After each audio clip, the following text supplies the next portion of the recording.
Shalom orang-orang yang diberkati Tuhan. Bertemu kita kembali dalam ibadah di rumah kita masing-masing pada saat hari ini. Sebelum kita mendengarkan firman Tuhan, mari kita berdoa bersama-sama. Tuhan Yesus, Engkau Allah yang sungguh baik. Kami siap mendengarkan Engkau berbicara ya Tuhan. Kami membuka setiap hati dan pikiran kami, mengizinkan Tuhan berbicara kepada kami lewat firman Tuhan pada pagi hari. Dalam nama Yesus, haleluya, amin. Orang-orang yang diberkati Tuhan, hari ini kita mau belajar tentang mimpi. Apa itu mimpi di dalam kekristenan? Mimpi ini sama ini seperti pewahyuan. Mimpi ini bisa dikatakan juga visi. Alkitab berkata dalam Amsal 29 ayat 18, tanpa pewahyuan maka liarlah rakyat. Saudara-saudara yang diberkati Tuhan, kalau kita mau bicara tentang mimpi, kita bisa melihat tokoh Alkitab, yaitu seorang yang bernama Yusuf. Dalam Kejadian 37, Alkitab mencatat tentang kisah hidup Yusuf.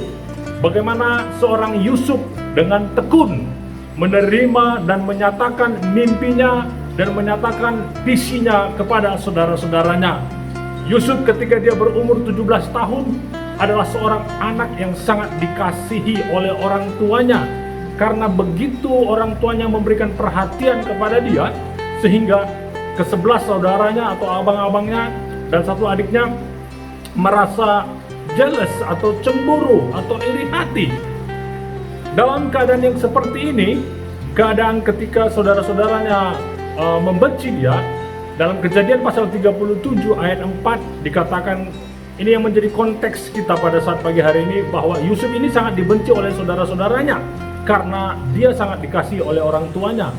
Nah, pada satu ketika di ayat 7 dikatakan Yusuf bermimpi, dan ketika dia bermimpi, dia menyampaikan mimpinya ini kepada abang-abangnya. Yang saya percaya dalam hatinya, saya perlu nggak sampaikan mimpi ini kepada abang-abang saya, karena abang-abang saya sangat tidak menyukai saya.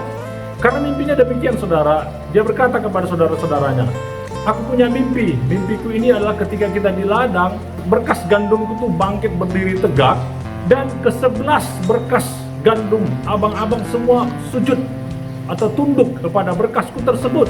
Ketika abang-abangnya mendengar mimpi ini, abang-abangnya Alkitab mencatat semakin benci. Tadi dia sudah dibenci karena dia dikasih orang tuanya, sekarang dia semakin dibenci karena cerita mimpinya ini. Saya nggak tahu, mungkin kalau dalam keadaan konteks sekarang, mungkin Yusuf ini akan dibully oleh abang-abangnya. Tukang mimpi, tukang mimpi. Tapi Yusuf ketika dia mendapat mimpi ini daripada Tuhan, dia tetap konsisten, dia percaya bahwa suatu hari nanti dia akan menjadi orang yang sangat penting. Sehingga suatu malam di ayat 9, dia bermimpi lagi, saudara-saudara.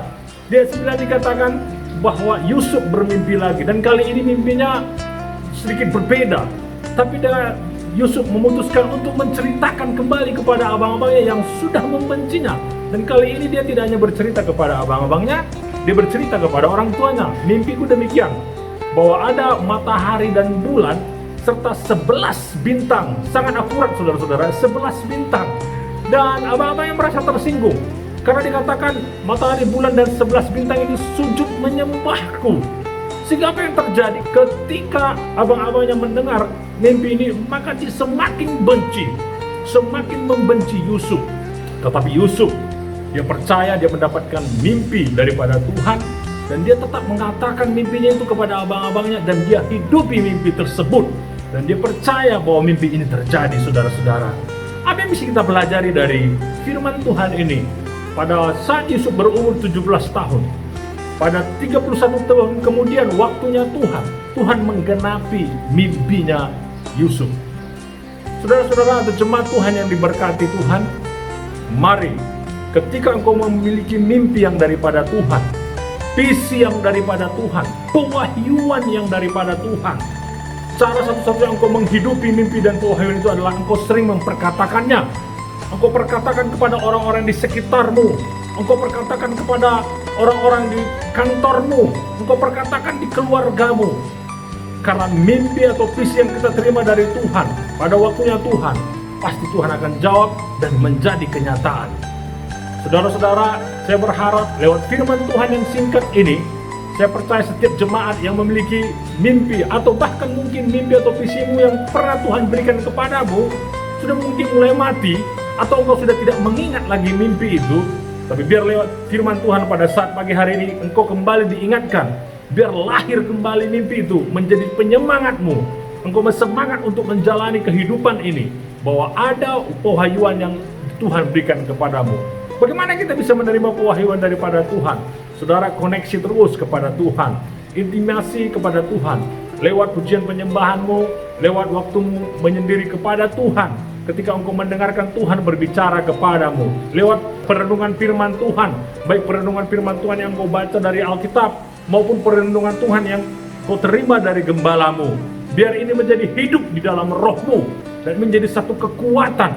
Karena saudara, visi atau mimpi ini bisa menjadi menggerakkan kehidupan kita, menggerakkan perjalanan iman kita. Dan biarlah imanmu selalu dibangun di atas firman Tuhan, mimpi atau pewahyuan daripada Tuhan. Perkatakan mimpimu kepada sekitarmu, dan dalam waktunya Tuhan akan menggenapinya. Saya akan berdoa buat setiap jemaat Tuhan yang ada di rumah. Saya berdoa apapun yang menjadi impianmu, harapanmu, cita-citamu, visimu, saya berdoa supaya dalam waktunya Tuhan genapi itu terjadi di dalam hidupmu. Bapa, di dalam nama Tuhan Yesus, aku berdoa Tuhan kepada setiap umat Tuhan, jemaat Tuhan yang ada di rumah kami masing-masing. Apapun yang menjadi harapan kami, impian kami, keinginan kami, Tuhan kabulkan dan penuhi dalam waktunya Tuhan. Terima kasih Tuhan. Dalam nama Yesus kami berdoa dan mengucap syukur. Haleluya. Amin.